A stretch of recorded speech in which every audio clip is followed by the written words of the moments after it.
Assalamualaikum warahmatullahi wabarakatuh. Nama saya Rindu Amalia dari kelas 3 Akuntansi R1. Hari ini saya akan mempresentasikan materi tentang kas kecil dan juga persediaan barang dagang. Berikut adalah slide atau pembahasan contoh yang akan kita kemukakan. Ya, untuk slide yang pertama adalah pembahasan tentang kas kecil. Kas kecil adalah sejumlah dana yang sudah disiapkan oleh suatu perusahaan yang penggunaannya ditunjukkan untuk jenis-jenis pengeluaran yang rutin dan berjumlah kecil. Besaran kas kecil yang dimiliki oleh setiap perusahaan tidak sama, karena estimasi kebutuhan yang harus dipenuhi pun pasti berbeda. Untuk slide yang pertama, kita akan membahas tentang contoh dari perhitungan kas kecil. Baiklah, langsung pada pembahasan contoh soal kas kecil dalam perusahaan. Transaksi pada tanggal 4 Desember 2018 diserahkan selembar cek sebesar 2 juta rupiah untuk pembentukan kas kecil. Pada tanggal 7 Desember 2018 dibeli tunai alat tulis untuk kantor sebesar Rp96.000. Pada tanggal 18 Desember 2018 dibayar biaya angkut sebesar Rp275.000. Pada tanggal 19 Desember 2018 dibayar uang makan untuk karyawan yang lembur sebesar Rp150.000. Dan pada tanggal 22 Desember 2018 dibeli tunai peralatan kantor secara tunai sebesar Rp70.000. Dan pada tanggal 28 Desember dilakukan pertanggungjawaban atas pengeluaran penggunaan kas kecil dan pengisian kembali dana kas kecil. Itulah soal yang akan kita bahas. Ya, slide yang selanjutnya adalah pembahasan tentang perhitungan dana kas kecil menggunakan metode impres. Pada saat pembentukan dana kas kecil 4 Desember tahun 2018, dana kas kecil posisi di debit sebesar 2 juta rupiah dan kas di posisi kredit sebesar 2 juta rupiah.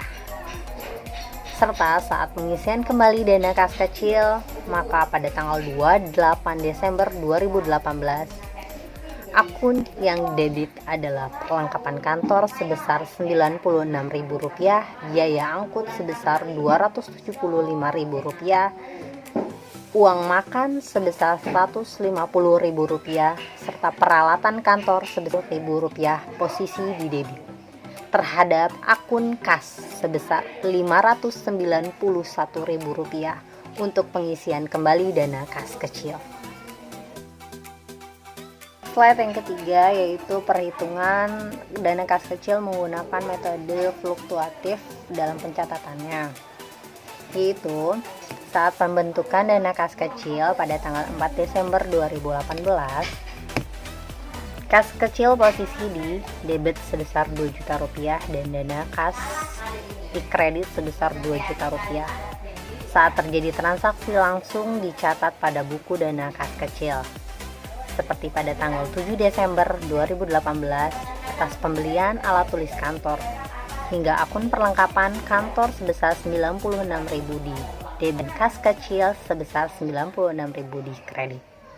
Pembayaran biaya angkut pada tanggal 18 Desember 2018 dengan akun biaya angkut sebesar Rp275.000 di debit terhadap kas kecil dengan nominal Rp275.000 di kredit.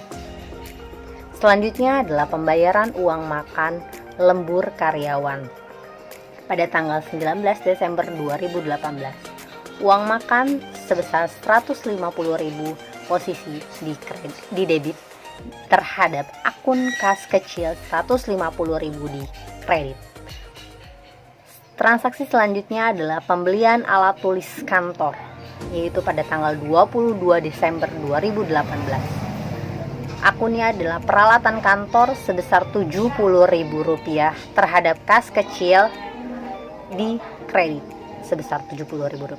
Ya, ketika sedang pengisian kembali untuk metode fluktuatif, terserah kepada kasir kas kecil akan menambah jumlah atau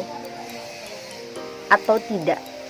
Artinya, pada saat kasir menginginkan pengisian sebanyak 700.000, maka saldo dana kas kecil menjadi Rp2.109.000.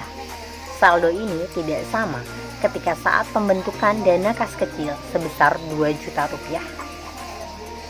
Itulah metode dari pencatatan dana kas kecil menggunakan metode fluktuatif. Ya, untuk contoh soal kali ini seperti yang sudah tertera di samping, bahwa contoh soal yang akan dibahas adalah mengenai persediaan barang dagang. Kita akan menggunakan 3 metode dalam perhitungan. Bisa dibaca bersama. Contoh soal dari slide kali ini adalah dari PT Saburai yang melakukan perlakuan pembelian, penjualan, serta persediaan pada tahun 2018 sebagai berikut. Tertera di slide sebelumnya mengenai contoh dari persediaan barang dagang yang akan kita bahas. Kali ini di slide ini kita akan membahas tentang metode FIFO, yaitu first in, first out. Di mana metode ini menerapkan bahwa persediaan dengan nilai perolehan awal akan digunakan atau dijual terlebih dahulu. Yang tersisa di persediaan akhir dinilai dengan nilai perolehan persediaan yang dianggap paling terakhir dibeli. Metode FIFO dianggap berdampak pada nilai aktiva yang dibeli perusahaan dan cenderung menghasilkan persediaan nilai yang lebih tinggi. Ya, mari kita perhatikan tabel yang ada di slide. Pada tanggal 2 bulan 1 dilakukan persediaan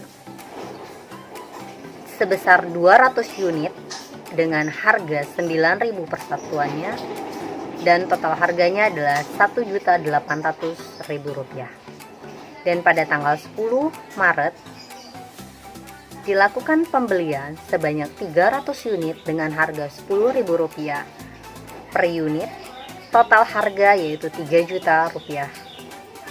Maka persediaan yang tersedia adalah 200 unit dengan harga Rp9.000 sebesar Rp1.800.000 dan 300 unit dengan harga Rp10.000, total harga Rp3 juta.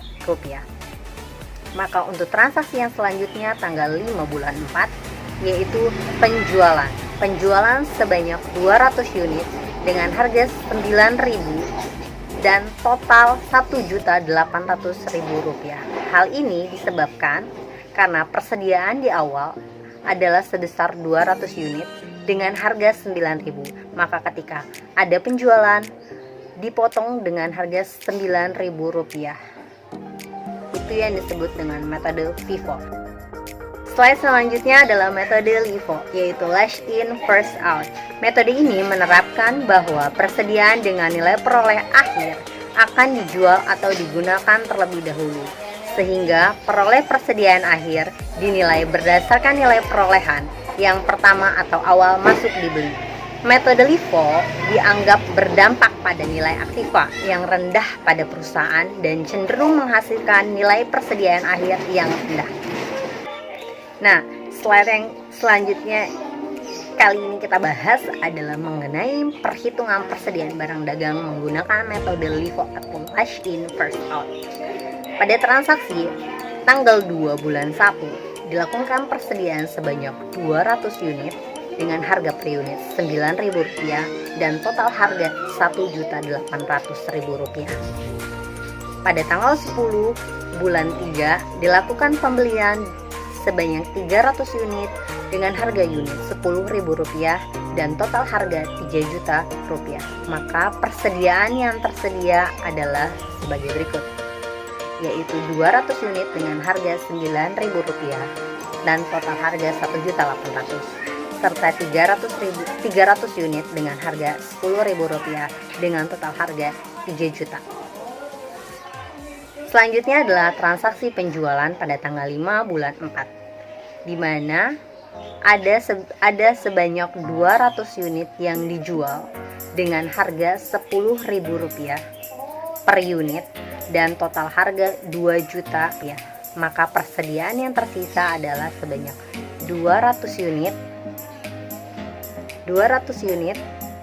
sebesar Rp9.000 dengan total harga Rp1.800.000 dan 300 unit sebesar Rp10.000 dengan harga Rp1 juta. Ya, slide yang selanjutnya adalah pembahasan menggunakan metode perhitungan average atau rata-rata. Metode rata-rata atau disebut juga metode average. Metode ini menyatakan bahwa nilai persediaan akhir akan meng-highlight antara nilai persediaan dengan metode FIFO. Dengan menggunakan metode ini, maka akan berdampak pada laba kotor dan harga penjualan.